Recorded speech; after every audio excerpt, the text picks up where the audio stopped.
confronted with undeniable proof that it's harmful, corrupt, or even false, the logical response, leave. The real response, most people don't. Instead, they justify it. They twist reality to fit what they want to believe. Because admitting the truth would mean admitting they wasted time, energy, even their entire identity on something that wasn't real. And that's too painful to accept. One of the most extreme examples? The Heaven's Gate cult. This group believed they would ascend to an extraterrestrial afterlife if they followed their leader, Marshall Applewhite. When their predictions failed, when the spaceship never came, did they question their belief? Number their faith became stronger.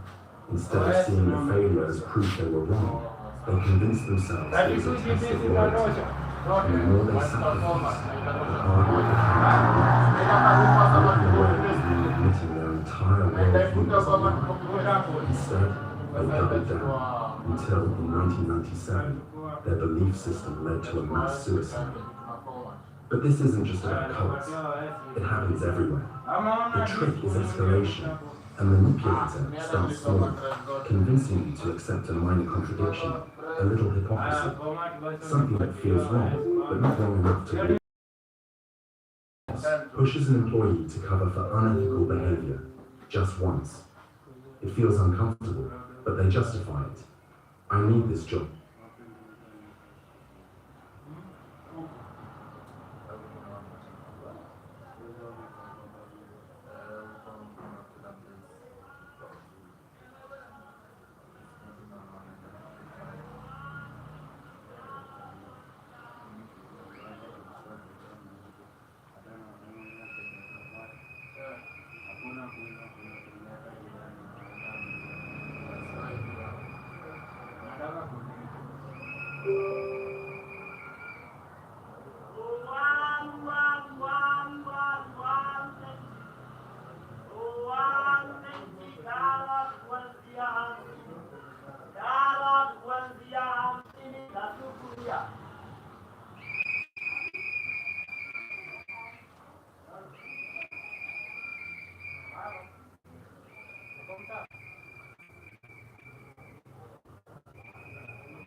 Have you ever noticed when people feel in sync, not studied, they open up?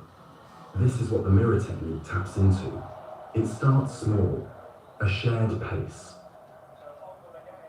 similar posture, picking up on the rhythm of how they speak. When someone leans in, you follow just slightly. When they pause, you don't rush in.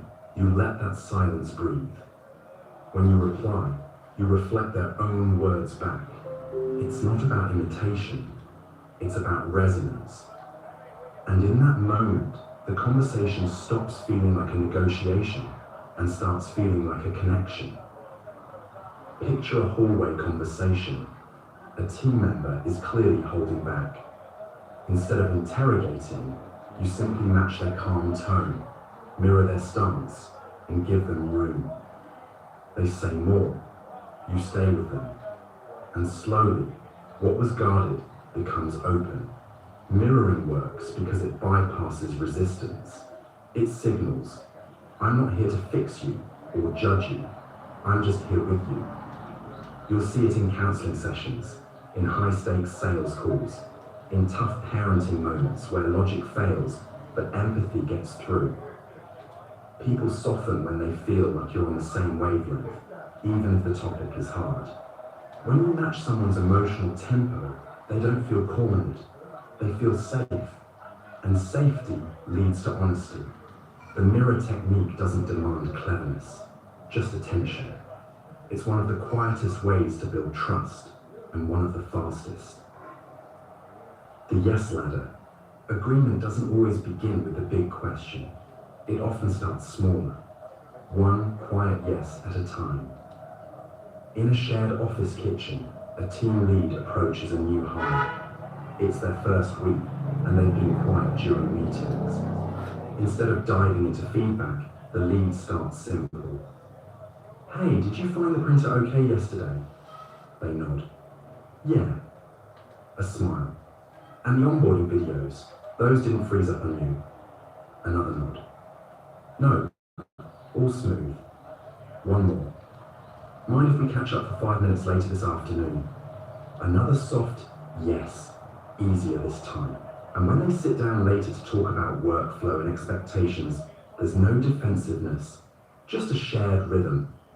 The yes ladder works by building momentum through agreement.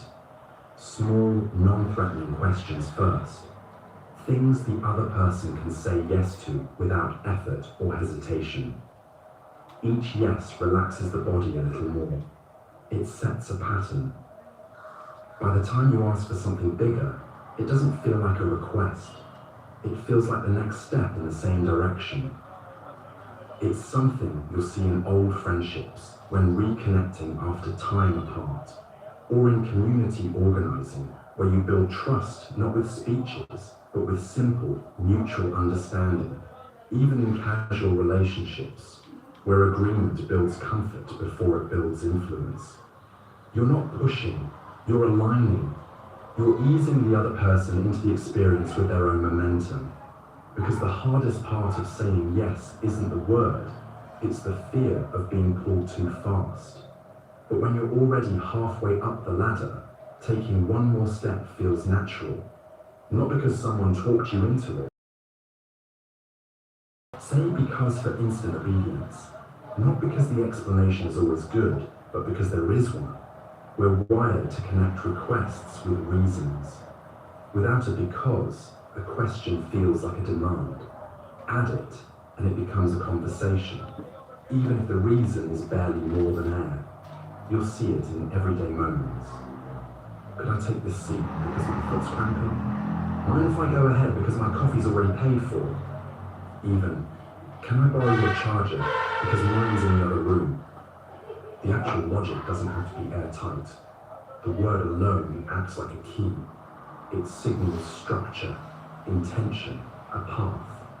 And people follow paths more easily than gaps. It also shows up in smaller social dynamics. Not manipulation, just friction reduction. Because it gives the other person a reason to say yes without overthinking it. So next time you're asking something, even something small, don't just ask. Anchor it. Because once you give the mind a reason, it stops holding the brakes. Bring something in your hands. First impressions are built faster than you think, often before a word is even spoken.